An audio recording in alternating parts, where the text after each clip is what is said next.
నేపథ్యంలోనే టీపీసీసీ అధ్యక్షుడు రేవంత్ రెడ్డి ఇప్పుడు గాంధీ భవన్లో ప్రెస్ మీట్ మాట్లాడుతున్నారు. దీనికి సంబంధించి ఉత్కంఠ అయితే ఉంది, మాత్రం పూర్తిగా ఇప్పుడు ఆ ప్రెస్ మీట్ సంబంధించినటువంటి ఉత్కంఠ కొనసాగుతూ ఉంది. ఇప్పుడు లైవ్ విడుదల చేసిన లిస్టు చూసిన తర్వాత సంపూర్ణంగా నాకు తెలంగాణ ప్రజలకు నమ్మకం కలిగింది. రాబోయే ఎన్నికలలో కాంగ్రెస్ పార్టీ అధికారంలోకి వచ్చి తీరుతుంది. 2/3 మెజారిటీతోని ఈ రాష్ట్రంలో సోనియమ్మ నాయకత్వంలో, మల్లికార్జున ఖర్గే గారి నేతృత్వంలో తెలంగాణ రాష్ట్రంలో ఇందిరమ్మ రాజ్యం రాబోతుంది. ఎందుకు అంటే మొదటి నుంచి చంద్రశేఖరరావు గారికి సవాల్ విసిరిన మీకు అందరికీ తెలుసు. సిట్టింగులందరికీ నువ్వు సీట్లు ఇవ్వాలి, నీ చేతనైతే నువ్వు గజ్వేల్లోనే మాత్రమే పోటీ చేయాలి అని. సింగు సీట్లలో మార్పులు చేసాడు. చంద్రశేఖరరావు గారు గజ్వేల్ కాకుండా కామారెడ్డి కూడా పారిపోయి పోటీ చేస్తా అంటు. ఇంతమందిని గెలిపించే నాయకుడు 2 శాసనసభ నియోజకవర్గాలలో పోటీ చేస్తున్నంటే ఏదో ఒక శాసనసభ నియోజకవర్గంలో ఓడిపోతాని సంపూర్ణంగా చంద్రశేఖరరావు నమ్ముతున్నాడు. ఒకవేళ ఎవరైనా నాయకుడు శాసనసభ పార్లమెంట్ ఎన్నికలు కలిసి వస్తే ఒక ఎమ్మెల్యేకు ఒక ఎంపీకి పోటీ చేసిందంటే ఎవరైనా అర్థం చేసుకోవచ్చు.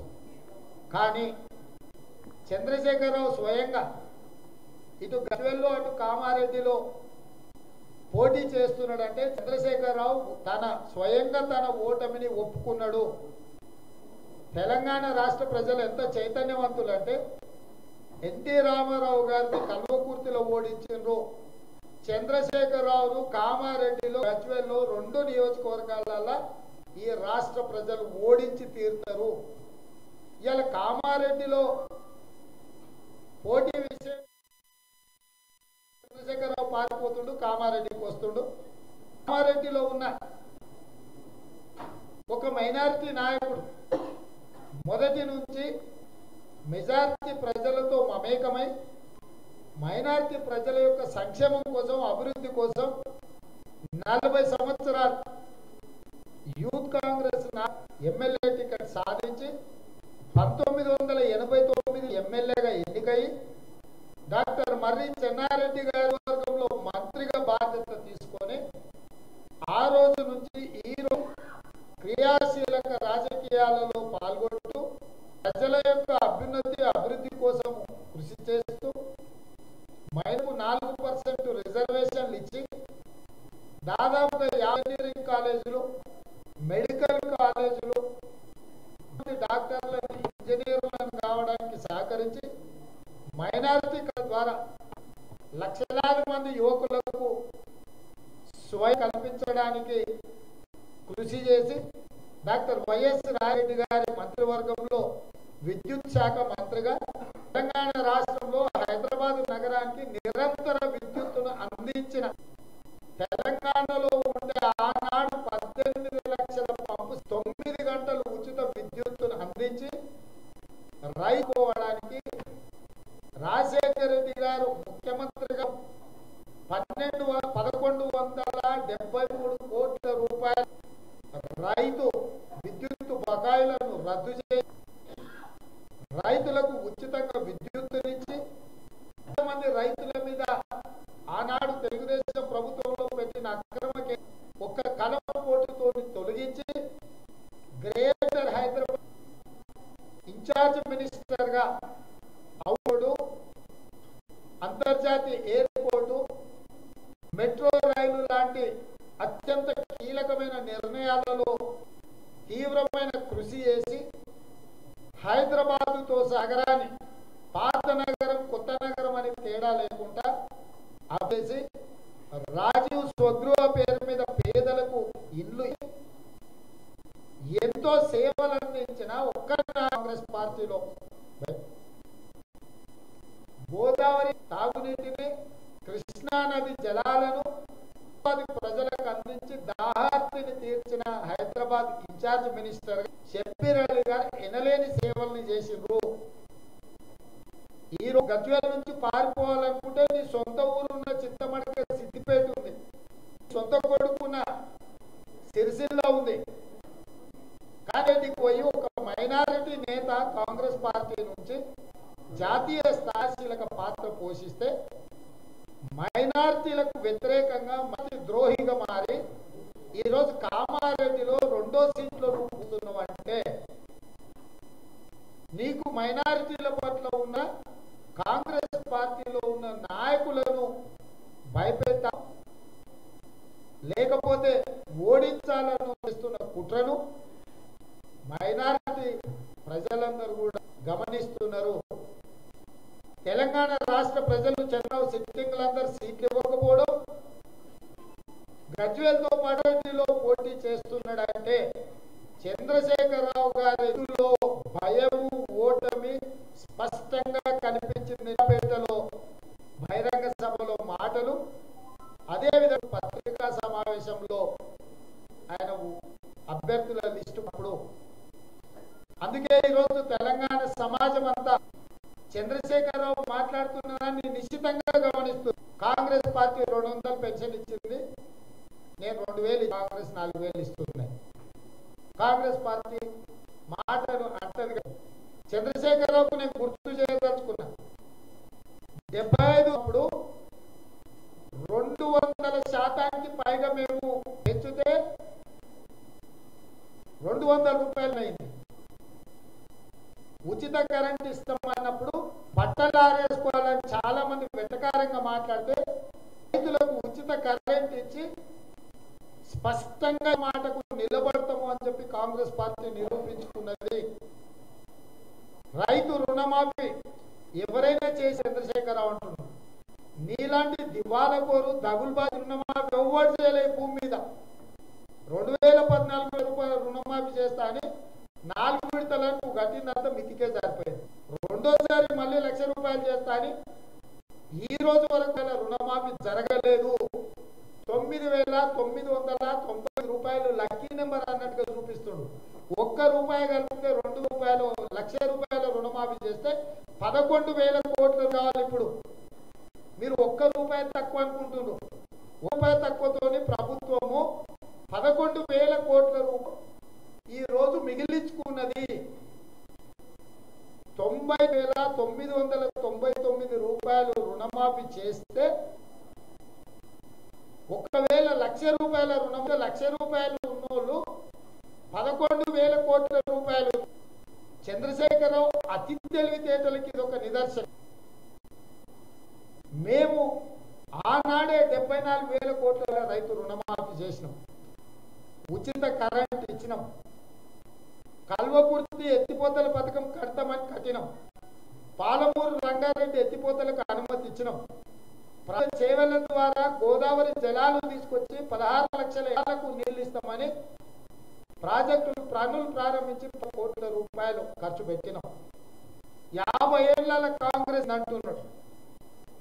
50 ఏళ్లలో నీ తాతలు ముత్తాతలు నాసాగరు, శ్రీశైలము, శ్రీరామ్ సాగరు, కల్వకుర్తి, మా నెట్టంపాడు, కోయిల్ సాగరు ఇలాంటి ప్రాజెక్టు ఎవరు కట్టిండ్రు? నీ తాతలు కట్టిండ్రా? నీ ముత్తాతలు ఏమన్నా కట్టిండ్రా? 50 ఏళ్ల కాంగ్రెసే కదా కట్టింది. ఇవాళ 12,000 గ్రామ పంచాయతీలు ఉన్నాయని నువ్వు అంటున్నావు కదా. ఈ 12,500 పంచాయతీలకు విద్యుత్తు ఇచ్చింది కాంగ్రెస్ పార్టీ కాదా? మీ ఊర్లో చింతమడకలో మీ ఇంట్లో కరెంటు ఇచ్చింది కూడా కాంగ్రెస్ పార్టీ.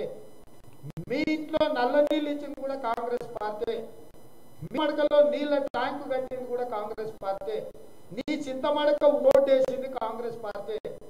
నీ చింతమడకలో బడి కట్టింది కాంగ్రెస్, నీ చింతమడకలో గుడి కట్టింది కాంగ్రెస్ పార్టీ. నీకు యూత్ కాంగ్రెస్ లో వైస్ ప్రెసిడెంట్ ఇచ్చింది కాంగ్రెస్ పార్టీ. ఈ తెలంగాణ రాష్ట్రం కాంగ్రెస్ పార్టీ. మేము ఇచ్చిన తెలంగాణకు మోసగించి 2 సార్లు ముఖ్యమంత్రి అవ్వడానికే కాంగ్రెస్ పార్టీ సాధించింది. ఈ హైదరాబాద్ నగరాన్ని తీసుకుందాం. Outer ring road Congress party కట్టింది, నిజం కాదా? అంతర్జాతీయ ఎయిర్పోర్ట్ కట్టింది కాంగ్రెస్ పార్టీ, నిజం కాదా? మెట్రో రైల్ కట్టింది మేం కాదా? గౌలిగూడ నుంచి ఫలక్నామా వరకు 6 కిలోమీటర్లు ఎల్ఎన్టీ కంపెనీకి అమ్ముడు పోయి కట్టకపోయినా దానికి నిధులు ఇచ్చింది నువ్వు. మేము అది కట్టాలని గౌలిగూడ నుంచి ఫలక్నామాకు, ఫలక్నామా నుంచి అంతర్జాతీయ ఎయిర్పోర్ట్ కు ఇది 6 కిలోమీటర్ 9 కిలోమీటర్. 15 కిలోమీటర్లలో 6 కిలోమీటర్ల కాడు డబ్బులు ఇచ్చినాం ఎల్ఐటి. కానీ వాళ్ళతో లంచాలు కట్టకపోయినా సరే వాళ్ళని వదిలేసినాం. అక్కడి నుంచి 9 కిలోమీటర్లు కడితే అంతర్జాతీయ ఎయిర్పోర్ట్కు మెట్రో రైలు వస్తుంది. సికింద్రాబాద్ జూబ్లీ బస్ స్టేషన్ నుంచి మొదలు పెడితే అంతర్జాతీయ ఎయిర్పోర్ట్కు 30 కిలోమీటర్లనే చేరుకో. ఇవాళ నువ్వు హైటెక్ సిటీ కార్ నుంచి 32 కిలోమీటర్లు కడితే ఎయిర్పోర్ట్ నుంచి జూబ్లీ బస్ స్టేషన్ కంటే 60 కిలోమీటర్లు అవుతుంది. అక్కడి నుంచి అక్కడికి 30, అక్కడి నుంచి ఇక్కడికి 28. 60 కిలోమీటర్లకు పేదలు కిరాయి చెల్లించాలి.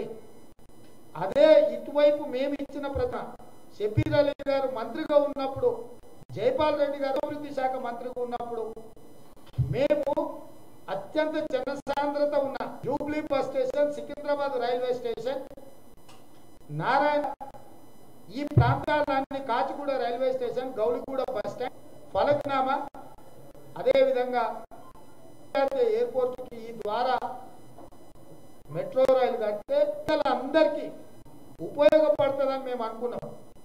ఇలా ఇతర ప్రాంతాల నుంచి వచ్చిన వాళ్ళు జూబ్లీ బస్ స్టేషన్కో, సికింద్రాబాద్ రైల్వే స్టేషన్కో, గౌలిగూడ బస్ స్టాండ్కో, కాచిగూడ రైల్వే స్టేషన్కో, నాంపల్లి రైల్వే స్టేషన్కో వస్తారు. ఈ అన్ని జనసాంద్రత కలిగిన ప్రజా రవాణా సౌకర్యం ఉన్న ప్రాంతాల నుంచి మేము మెట్రో దాన్ని ఇలా తెగ నమ్ముకొని రియల్ ఎస్టేట్ పెట్టుబడిదారులకు బ్రోకర్గా మారి ఒక్క ఊరు లేదు అవుటర్ వెంబడి, ఒక్క మనిషి లేడు. జూబ్లీహిల్స్ బంజారా నుంచి ఎవరు మెట్రో రైలు ఎక్కడ ఒకటి పోవాలంటే కార్లలోనే పోతారు. అక్కడ అవుటర్ మొత్తం మీద ఎక్కడ ట్రాఫిక్ ఉంది, ఏ ఊరు ఉంది, ఎవడెక్కాడు? 35 కిలోమీటర్లు ఖాళీగా రావాలి.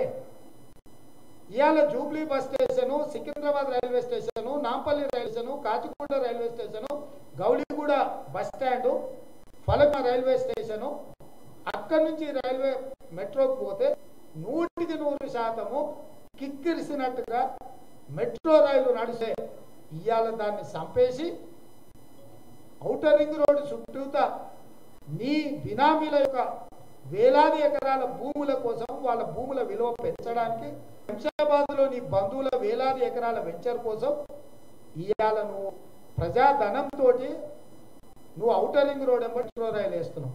కానీ అదే షబీర్ అలీ గారు, జైపాల్ రెడ్డి గారు, రాజశేఖర రెడ్డి గారు ఉన్నప్పుడు మేము పేదలకందరికి ఉపయోగపడే మెట్రో రైలు నిర్మించినాము.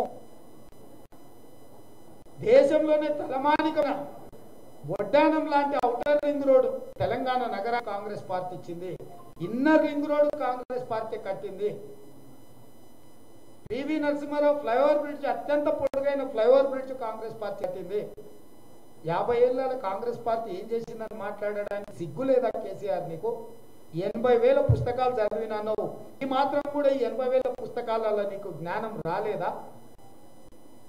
తాగునీరు, సాగునీరు, విద్యుత్తు, విద్య, వైద్యము, విశ్వవిద్యాలయాలు, తెలంగాణ రాష్ట్రంలో ప్రతి జిల్లాలో ఒక విశ్వవిద్యాలయాన్ని కాంగ్రెస్ పార్టీ ప్రారంభలేదా?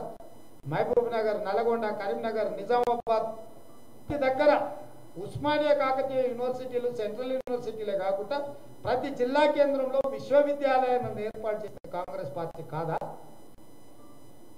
ఇవాళ వచ్చి కాంగ్రెస్ పార్టీ 50 ఏళ్ళలో ఏం చేస్తుంది? మళ్ళీ ఒక్క అవకాశం ఇచ్చి ఏం చేస్తుంది? నీకు 2 అవకాశాలు ఇచ్చారు, మాకు ఒక్క అవకాశం.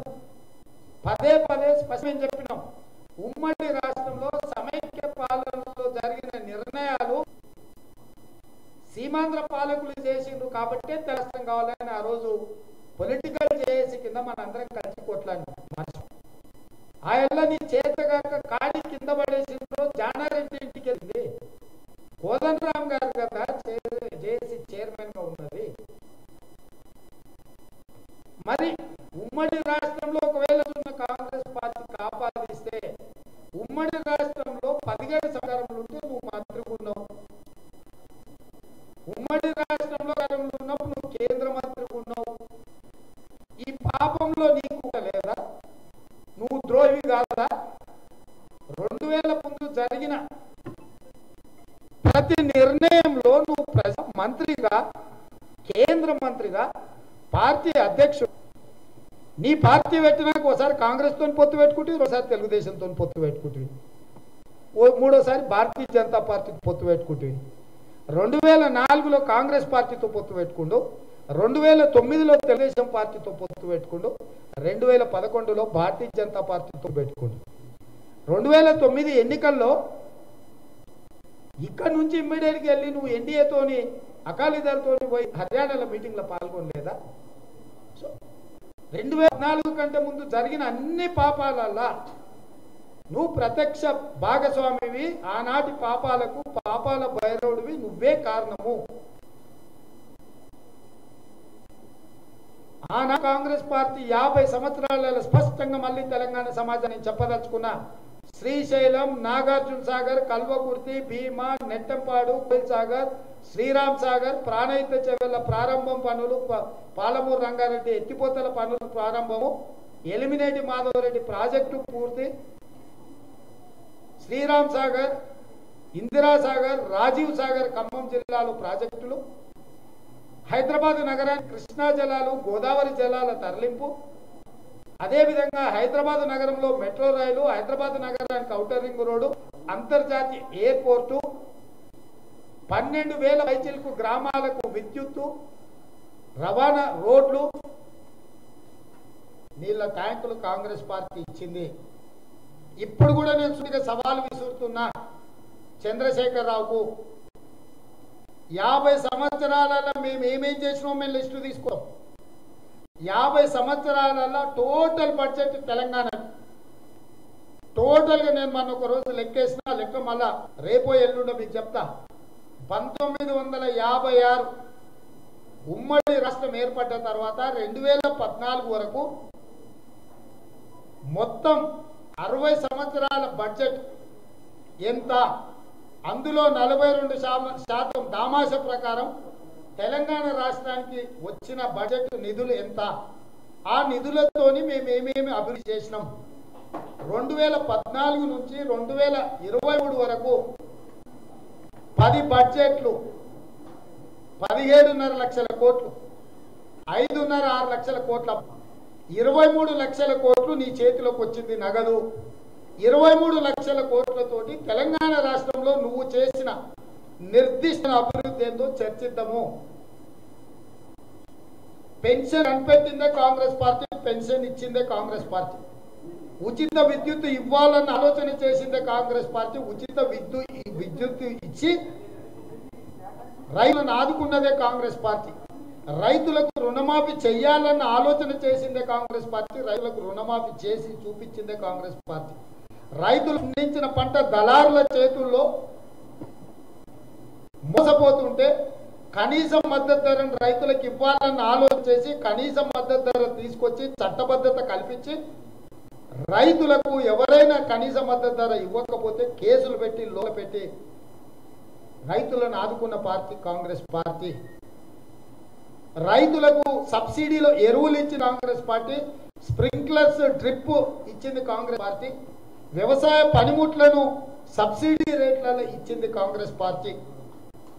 ఈ విషయాలన్నిటి మీద స్పష్టమైన చర్చ చేయడానికి, నిర్దిష్టమైన చర్చ జరగడానికి రాష్ట్ర ప్రభుత్వం చంద్రశేఖరరావు ముందుకు రావాలి. తలా తోక లేకుండా 3 గంటలు ఇస్తానా కావాలన్నా 3 పంట. అరే సన్నాసి, ప్రతి పంటకు రైతు బంధు ఇస్తా అంటున్నావు, మరి 2 పంటలకే ఇస్తున్నావు కదా, 3వ పంటకి ఎందుకు ఇస్తలేవు? పంటకు 5,000 ఎకరానికి ఇచ్చినావు, 2 పంటలకే ఇచ్చిండు కదా ఈ సన్నాసి రైతు బంధు. మరి 3 పంటలు పండిస్తే 3 సార్లు ఎందుకు ఇస్తలేవు రైతు బంధు? అంటే అతి తెలివితేటలా? ఇనేటోడు చెవిటోడు అయితే చెప్పేటోడు ఏమైనా చెప్తాడు. అటు చంద్రశేఖరరావు కథ అట్లుంది. ఇన్ని మాటలు చూసినాక చంద్రశేఖరరావును వాళ్ళ అమ్మ పేరు నాయ పేరు ఒకటి మాత్రమే నిజం చెప్తాడు. ఇక నోరు తెరితే ఏది నిజం చెప్పాడు, నోరు తెరితే అబద్ధమే. ఓసారి మరి అది కూడా ఏమైనా తప్పు చెప్తాడో నాకు తెలియదు, కానీ నాకున్న సమాచారము, నాకున్న అవగాహన, వాళ్ళ పేరు తల్లి పేరు తప్ప ఈ భూమి మీద ఏది చంద్రశేఖరరావు నిజం చెప్పాడు. నోరు తెరిస్తే అబద్ధమే చెప్తాడు. ఎస్, ఇప్పుడు చెప్తున్నా, పేదలకు 4,000 రూపాయలు పెన్షన్ ఇచ్చి తీర్థం. గోడ మీద రాసుకో కేసీఆర్, నీ భవన్లో రాసుకో, నీ బంగ్లాలో రాసుకో, నీ ఫామ్ హౌస్లో రాసుకో. కళలో కూడా కాంగ్రెస్ పార్టీ వస్తుంది. 2 లక్షల రుణమాఫీ చేస్తారంటే ఎట్లా చేస్తారు? చూపిస్తాం. గిట్టనే మాట్లాడారు గతంలో. కరెంటు తీగల మీద బట్టలు ఆరేసుకోవాలని, ఇస్తారని, రైతు రుణమాఫీ చేస్తారని గిట్ట చంద్రశేఖరరావు మాట్లాడినట్టే మోకాలకు బోడిగుండుకు లింకులు పెట్టి మాట్లాడారు. అందుకే స్పష్ట ఈ అభ్యర్థుల ప్రకటన ద్వారా చంద్రశేఖరరావు ఓటమిని ఒప్పుకున్నాడు.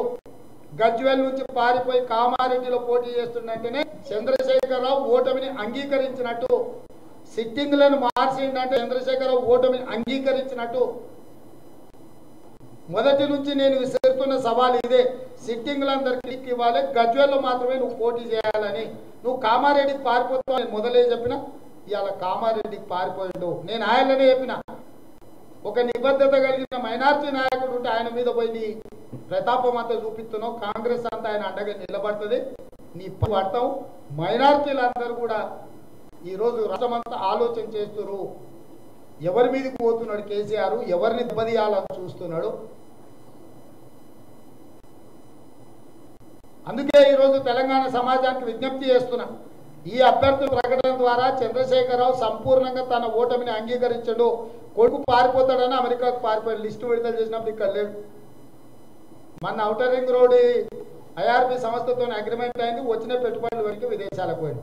ఏ పెద్ద ఒప్పందం అయితే అది అయినా నెల రోజుల లోపల విదేశాలకు పోతాడు కేటీఆర్. ఎందుకు పోతాడు? మీరు మొత్తం భూములు అమ్మినప్పుడు కానీ, పెద్ద పెద్ద కాళేశ్వరం కాంట్రాక్టులు ఇచ్చినప్పుడు కానీ, పాలమూరు ప్రాజెక్టు కాంట్రాక్టులు ఇచ్చినప్పుడు కానీ, ఇప్పుడు ఔటర్ రింగ్ రోడ్ అగ్రిమెంట్ అయినప్పుడు కానీ, ఎప్పుడు పెద్ద ఒప్పందాలు ప్రభుత్వం చేసుకుంటుందో అప్పుడు కేటీఆర్ విదేశీ పర్యటనలకు కొత్త దేశం పిలిచింది, ఈ దేశం పిలిచిందని. ఊర్లో చచ్చిపోయిన వాళ్ళు పిలుస్తున్నారు. ఆడికి రైతులు చచ్చిపోయారు. పదే పదే నిన్ను రమ్మన్నారు కదా చనిపోయిన రైతు. మన వర్షాలలో కొట్టుకుపోయిన వాళ్ళు భూపాలపల్లిలా విలేజ్ మొత్తం, గ్రామం మొత్తం సర్వనాశనం అయిపోయింది. ఎందుకు ఆడికి పోలేదు? హైదరాబాద్లో ఇళ్లలో మునిగిపోయిన పేదోళ్ళ దగ్గరికి ఎందుకో పోలేదు? విదేశాల్లో ఈ మొనగాడు పేడమూతి బోడిలింగం ఇంతకంటే ఇంకెవడు లేడు, ఈయన రావాలే, ఈయన వచ్చి జోలు చెప్పాలి అని విదేశాలలో ఆయన వచ్చారట. ఆయన విదేశాలకు పోయినట. ఎందుకు పోయిండు? నేను ఇప్పుడు కూడా చెప్తున్నా, ఎన్నికల తర్వాత మన సిరిసిల్లలో ఒక మాట చెప్పిండు, నేను పైసలు వంచా, మందు వంచా, ఓట్లు వేయాలని. కేటీఆర్ మాటకు మేము కట్టుబడి సవాళ్ళు మేము స్వీకరిస్తున్నాం. తెలంగాణ రాష్ట్రంలో ఈరోజు చంద్రశేఖరరావు నమ్మ యాదగిరిగుట్ట నరసింహస్వామి మీద ఒట్టేసి చెప్దామా, నాంపల్లి దర్గాలో ఒట్టేసి మాట్లాడదామా, లేకపోతే మెదక్ చర్చి ఒట్టేద్దామా? టోటల్ కాంగ్రెస్ పార్టీ 119 మంది అభ్యర్థులను తీసుకొచ్చి నేను ఒట్టేపిస్తాం. మేము పైసలు వంచాం, మేము మందు వంచాం. మేము కాంగ్రెస్ గతంలో చేసిన 2004 నుంచి 2014 వరకు కాంగ్రెస్ చేసిన అభివృద్ధిని ముందల పెట్టి 2023 నుంచి 2033 వరకు 10 సంవత్సరాలు ఏం అభివృద్ధి చేస్తాం మేము ఓట్లు అడుగుతాం. 2014 నుంచి 2023 వరకు 10 సంవత్సరాలు మీరు చేసిన అభివృద్ధిని ప్రజలకు చెప్పి ఓట్లు అడగాలి. పైసలు వంచకుండా, మందు వంచకుండా ఓట్లు అడిగే ధైర్యము మీకు ఉందా? ఉంటే మీ అభ్యర్థులను అందరినీ తీసుకొని రమ్మని నేను సవాల్ విసురుతున్నా. మన సిరిసిల్లలో కేటీఆర్ మాట్లాడింది, ఇది మందు వంచా, పైసలు వంచా, మీరు నన్ను గెలిపించాలి చేసిన అభివృద్ధి అని. కొడుకు చెప్పిన మాటను చంద్రశేఖరరావు సవాల్గా స్వీకరించి కాంగ్రెస్ పార్టీ సిద్ధంగా ఉంది, పైసలు వంచం, మందు వంచం, చిత్తశుద్ధితో మనం చేసిన అభివృద్ధిని ప్రజలకు వివరించి మనం చేయబోయే సంక్షేమం, మనం చేపట్టబోయే అభివృద్ధి కార్యక్రమాలను ముందల పెట్టి ప్రజల దగ్గర ఓటు అడుగుదాం. చంద్రశేఖరరావు ఇవాళ నీ అభ్యర్థులను ప్రకటించినావు కదా, నువ్వు సిద్ధంగా ఉన్నావా అని నేను అడుగుతున్నా. రా, ఏది కాకపోతే అమరవీరుల స్తూపం దగ్గర పోదాం. ఇవాళ నమస్తే తెలంగాణ ఫోటో చూడుందా, ఎంత బలుపు చంద్రశేఖరరావుకు. మళ్ళీ తెలంగాణ ఉద్యమంలో ఆత్మ బలిదానం చేసుకున్న శ్రీకాంతాచారి తల్లిని నించోబెట్టి ఒంగోబెట్టి మాట్లాడుతున్నాడు, కూర్చోవడానికి కుర్చీ ఇవ్వకుండా. టీఆర్ఎస్ పార్టీలో ఉద్యమకారులకు ఆత్మ బలిదానం చేసుకున్న శ్రీకాంతాచారి తల్లిని నించోబెట్టి మాట్లాడుతున్నాడు. ఎంత బలుపు చంద్రశేఖరరావుకు. మీరు ఇవాళ నమస్తే తెలంగాణ ఒక ఫోటో వేసి కూడా వాళ్ళ కొడుకు ఆత్మ బలిదానం చేసుకుంటూ ఇవాళ తెలంగాణ ఉద్యమం ఉవ్వెత్తులు లేచి మళ్ళీ తెలంగాణ ఉద్యమంలో ఆత్మ బలిదానం చేసుకున్న శ్రీకాంతాచారి కన్న తల్లిని నించోబెట్టి అవమానించిండు నిన్న సూర్యాపేటలా. వాళ్ళు వీళ్ళు చెప్తే కదా ఇవాళ నమస్తే తెలంగాణ పేపర్ చూడండి మిత్రులారా. తెలంగాణ సమాజానికి విజ్ఞప్తి చేస్తున్నా, తెలంగాణ కోసం ఆత్మ బలిదానం చేసుకొని రాష్ట్రం సాధించిన శ్రీకాంతాచారి కుటుంబానికి ఎమ్మెల్సీ ఇవ్వకపోవచ్చు, రాజ్యసభ ఇవ్వకపోవచ్చు, పదవులు ఇవ్వకపోయినా నించోబెట్టి ఆమె పాపం ఆ తల్లి వంగి చంద్రశేఖరరావు ముందర చేతులు కట్టుకొని వంగి బానిసలాగా వంగబెట్టి చంద్రశేఖరరావు మాట్లాడుతున్నాడు. నీ బాంచందోరాని ఆనాడు ఉండే, అందుకే గద్దరన్న వాడిండు, మీకు తెలుసు. దొరేందో దొర పీకుడేందురు అని. ఇవాళ మళ్ళీ ఆనాటి రోజులు నిన్న సూర్యాపేటలో కళ్ళకు బండి యాదగిరి కట్టిండు, చుట్టుముట్టు సూర్యాపేట, నట్టనడ మల్లగొండ, కడతామలో నీ గోరి అని ఏదైతే చెప్పిండో ఇవాళ అదే సూర్యాపేటలో శ్రీకాంతాచారి అల్లిని చంద్రశేఖరరావు అవమానించాడు. మరి సోషల్ మీడియా వారియర్స్ ఏం చేస్తారో నాకైతే తెలియదు, అవో ఇవో పెడతారు. శ్రీకాంతాచారి అల్లిని నించోబెట్టి చంద్రశేఖరరావు అవమానిస్తే మీడియా మిత్రులు, సోషల్ మీడియా వారియర్స్ ఎందుకు ఆ అంశాన్ని తెలంగాణ సమాజానికి చెప్తలేరో నాకు అర్థం కాలేదు. మళ్ళీ అది గొప్పతనం అన్నట్టుగా గుమస్తా తెలంగాణ లేచి ఇలా అవమానిస్తున్నాడు.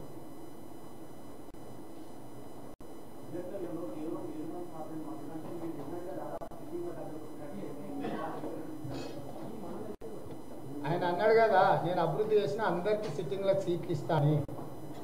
నేను ఇయ్యమని నేను అనలే.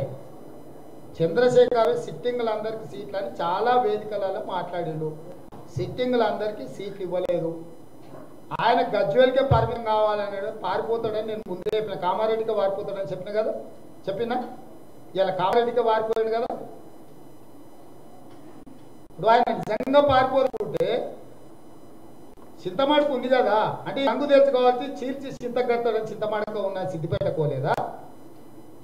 లేకపోతే సిరిసిల్లకు పోతే కొడుకుకు టికెట్ ఆపాల్సి వస్తుంది అని చెప్పి సిరిసిల్లకు పోలేదా? పోలేదు. ఎందుకు పోలే? ఇలా కామారెడ్డికి ఎందుకు పోయింది అంటే షబీర్ అలీ గారి మీద నీకు ఏమైనా కక్ష ఉందా, కోపం ఉందా?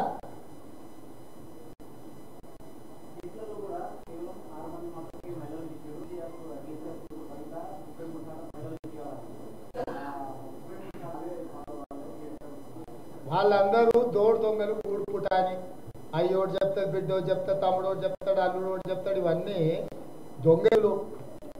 ఈ దొంగ ఎత్తులు 5 ఏళ్ళు మంత్రివర్గంలో మహిళ లేకుండే. ఎందుకో మాట్లాడలేదు కవితమ్మ గురించి చెప్పింది. ఇప్పుడు మాట్లాడాలి కవిత బయటకు వచ్చి. సొంత పార్టీలోనే చేయించలేదు, ఆమె దేశాన్ని ఉద్ధరిస్తానని జంతర్మంతర్లో పోయి దీక్షలు చేస్తుంది. దేశాన్ని ఉద్ధరించడం ఆమె సొంత పార్టీలో ఎన్ని సీట్లు ఇచ్చారో అడగాలి కదా, నిలదీయాలి కదా. మొత్తం ఎన్ని ఇచ్చారో నేను చూస్తాను. కేసీఆర్ సామాజిక న్యాయం చేయడా 18 మంది ఉంటే 4 మంత్రులు వాళ్ళే పెట్టుకొని బీసీలకు 3 మంత్రులు ఇచ్చిండు. దాంట్లో ముదిరాజులకు లేదు, అదేవిధంగా మాదిగలకు లేదు. తెలంగాణ సమాజంలో వీళ్ళిద్దరు కలిపితే 20-25%. ఆ 20-25% ఒక్క మనిషి కూడా రిజర్వేషన్ లేదు. మీరు ఇంకా చంద్రశేఖరరావు ఏదో సామాజిక న్యాయం చేస్తాడని, ఈ తెలంగాణ స్వేచ్ఛగా ఉంటారని, సమాన అభివృద్ధి జరుగుతుందనే ఆశ, మీరు ఇవన్నీ మర్చిపోండి. అందుకే కదా చంద్రశేఖరరావును మార్చాలి, ఆయన మార్చాలని చెప్పిందే దానికోసము.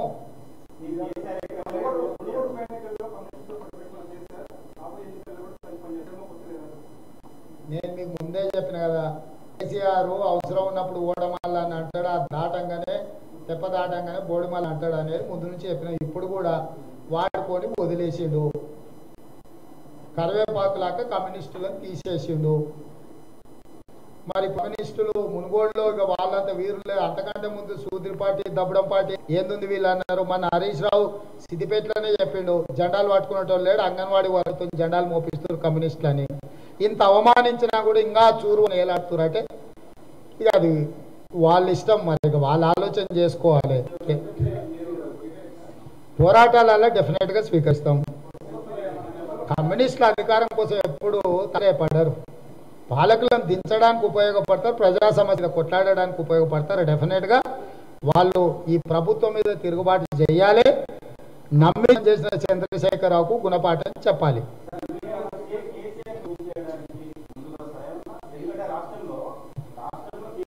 అంటే సీనియర్ అనుభవజ్ఞుడు, మంత్రిగా, ఎమ్మెల్సీగా అన్ని రకాల అనుభవజ్ఞుడైన షబీర్ అలీ గారు వారి మీద పోటీ చేస్తున్నారు. డెఫినెట్గా అక్కడ మేము అందరం నిలబడి వారి పక్కన నిలబడి కేసీఆర్ను ఓడిస్తాం.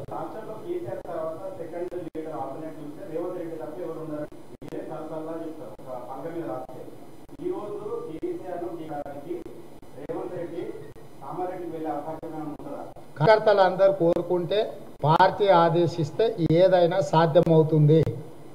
రేవంత్ రెడ్డికి ఇక్కడ అక్కడ ఎక్కడా లేదు. నేను నల్ల బిడ్డను, నల్లమల్ల అడవి నుంచి నేను బయటకు వచ్చినానంటే ఎక్కడికైనా వెళ్తాను. నా తత్వము, నా విధానం మీకు అందరికీ తెలుసు. క్రమశిక్షణ కలిగిన పార్టీ కార్యకర్త, పార్టీ ఆదేశాలను తూచా తప్పకుండా పాటను, కార్యకర్తల నమ్మకాన్ని ఎప్పుడు బొమ్ము చేయను. కార్యకర్తలు కూడా కోరుకుంటే ఏది జరగాల్సి ఉంటే అది డెఫినెట్గా జరుగుతుంది.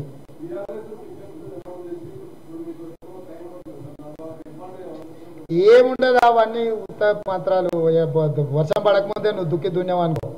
ఈ సన్యాసులే కదా ఎమ్మెల్యేలు. కొత్తగా ఉంది, మాస్క్ వేసారా ముసుగేసుకుంటారు, ఏం చేసుకుంటారు? ఏముండదు. ఇప్పుడు వీళ్ళే కదా 9 ఏళ్ళ నుంచి దాదాపుగా ఈ సద్ది మొఖాలే కదా ఉన్నాయి. ఈ సద్ది మొఖాలు కొత్తగా ప్లాస్టిక్ సర్జరీ చేయించుకుంటారా? ఏంది వాళ్ళ ముఖాలు తెలుసు కదా.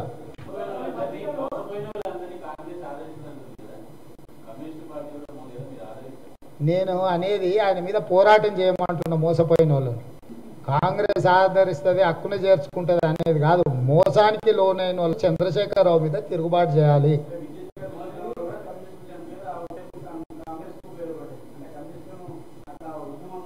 కేంద్ర ప్రభుత్వంలో వాళ్ళు మాతో పాటు భాగస్వాములు ఉన్నారు. సోమనాథ్ చటర్జీ గారు స్పీకర్గా ఉన్నారు, కమ్యూనిస్ట్ నాయకుడు, నీకు తెలుసు కదా. పరిపాలనలో కూడా కాంగ్రెస్ వాళ్ళని భాగస్వాములను చేసింది.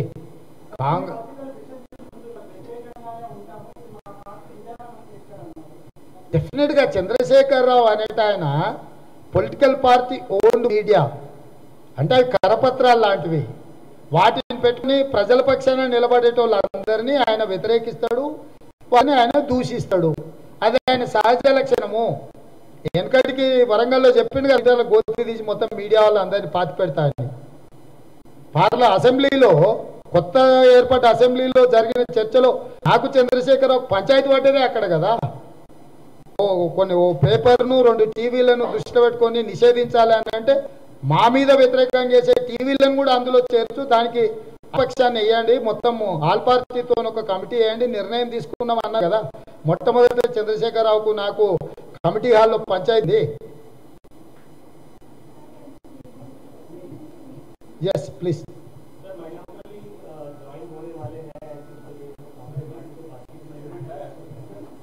भाई ऐसे चीजों में हम पहले हम बोल नहीं सकते ना. ऐसे चीज जो भी होता है वो इंटरनल डिस्कशन हम we can not disclose openly. तो जो भी होगा ये कोई इंटरनल ये कोई ये नहीं है. जिस दिन हमारा चर्चा पूरे हो जाएगा उस दिन हम लोग जो मीडिया को बोल देंगे.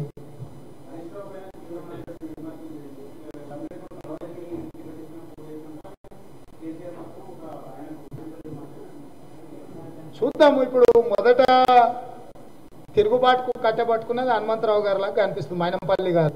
సరే ఇంకా ఎన్నెన్ని నిరసన గళాలు వినిపిస్తాయో, ఎంతమంది తిరుగుబాటు చూద్దాం. ఆ పార్టీ అంతర్గత వివరాలు విషయాలు ఇవ్వాలి నిశ్చితంగా గమనిస్తున్నాం. సరైన సమయంలో సరైన విధంగా కాంగ్రెస్ పార్టీ వేగంగా నిర్ణయాలు తీసుకుంటుంది ఏదైనా విషయంటే.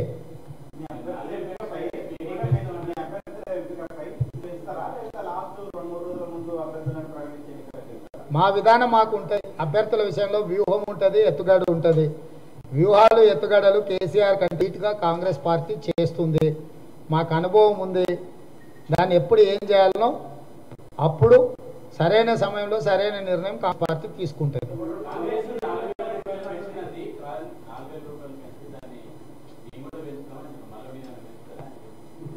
ఇప్పుడు కేసీఆర్ కు విధి లేని పరిస్థితి. కాంగ్రెస్ ఏం చెప్తే అది కేసీఆర్ చేయాల్సిందే. నేను 2 లక్షల రుణమాఫీ అని ప్రజలకు పైన రైతులకు నిర్దిష్టమైన హామీ ఇచ్చిన తర్వాతనే చంద్రశేఖరరావు విధి లేని పరిస్థితుల్లో రైతులకు రుణమాఫీ చేసిండు.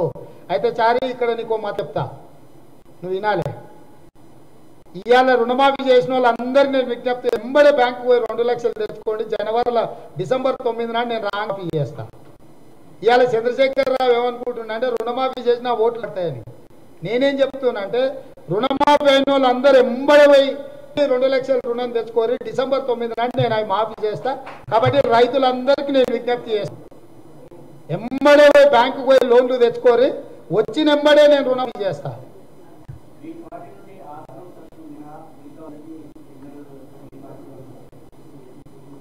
ఇక మా దొంగోడేనా ఇంకా అవతలికి పోయినాక ఏముంది ఇక ఆయన ఏంది ఈయనేంది టార్గెట్ చంద్రశేఖరరావు మాట తప్పిండు సిట్టింగ్లో అందరూ అన్నాడు ఇయ్యలేదు కామారెడ్డి పారిపోయాడు ఇంకా చంద్రశేఖరరావు గురించి ఏందే మాట్లాడేది